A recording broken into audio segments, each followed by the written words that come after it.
So for decades, FITSNews has been engaged in an effort to hold government in South Carolina accountable. We've been spending more money than God on our antiquated, bureaucratic, corrupt, dysfunctional government here in the Palmetto State, and we've continued to get diminishing returns on that investment. Now, we see it in our schools, we see it in our courts, we see it in our public safety numbers, but nowhere is that deterioration more visible than with regard to infrastructure. We saw that this week in a big way, multiple parts of the state. In fact, let's start in the South Carolina upstate, where an entire lane of Highway 133 collapsed into a branch of Lake Kiowee. And yes, that's literally the road in the lake. Now, this was a big deal, but thankfully, no one was hurt in the collapse of that bridge up in Pickens County, South Carolina. Further south, in Colleton County, South Carolina, on Interstate 95, we weren't so lucky. There, a crash on a bridge over the Combahee River left 2 dead, 2 in intensive care, 9 hospitalized, and 24 injured. Now, while this crash was attributed to near zero visibility as a result of inclement weather, specifically a massive thunderstorm that rolled through the area that afternoon, it has sparked another conversation about the disastrous state of infrastructure here in South Carolina. As the editor of FITSNews, this is a subject that has been near and dear to our coverage for years. For years. We have been calling for years on members of the South Carolina General Assembly to stop wasting taxpayer money on crony capitalist handouts and to start putting that cash into core infrastructure needs. And I-95 has been a focus of our concern for a very long time. I want to rewind the clock here. I want to back up to 2019. That's right, 6 years ago, when I wrote this about the status of I-95. Nothing says welcome to the third world quite like entering Jasper County, South Carolina on Interstate 95. Traveling from Georgia, the highway narrows from 6 lanes to 4, with rusty guardrails flanking the roadside. Trash is everywhere, greeting visiting motorists as they pass through a 1990s-era stucco display that looks like the entrance to a drug kingpin's barn or a trailer park, which is fitting. Traffic grinds to a slow crawl and proceeds in stop-and-go fashion for the next 50 miles.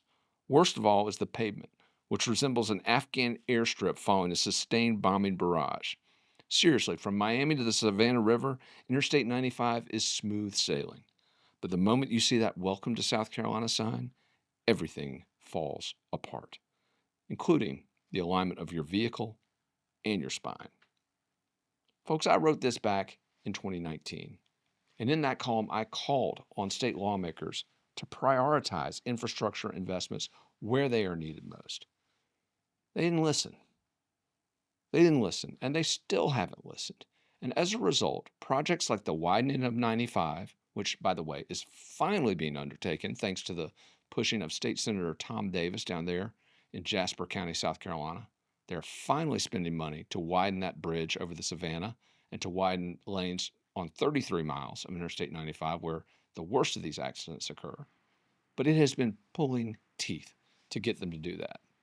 And I've often wondered what the reason for that is. And I understand a lot of local governments make a lot of money on speed traps in that area, and I certainly understand that trial lawyers make a ton of money on the vehicular crashes that are so prevalent in that area. But I want to pull these pictures up from this crash. And if you're listening on our podcast, I wish you could see these. Go to FITSNews.com, search Interstate 95. You'll pull that article up. Just horrific. Horrific. Cars stacked on top of each other. Needless death, folks. Needless death. But this is what happens when we fail to prioritize infrastructure. This is what happens when we decide to give tens of millions of dollars to Volvo for an interchange for their new facility, which, by the way, is shedding jobs after failing to meet its targets. This is what we get when we spend tens of millions of dollars on an interstate for the Carolina Panthers off Interstate 77 when they decided not even to build their facility. We spent the money, build the roads, they don't even come. This is what happens when we spend tens of millions of dollars on an exit ramp for Scout Motors, a company which may not even be in existence given the crash of the electric vehicle market in a few years. Why are we spending money on these woke corporations to build interchanges and exit ramps for them when our core infrastructure is falling apart? Go outside Columbia, South Carolina. Try to make it through Columbia, South Carolina, folks, on a summer's day.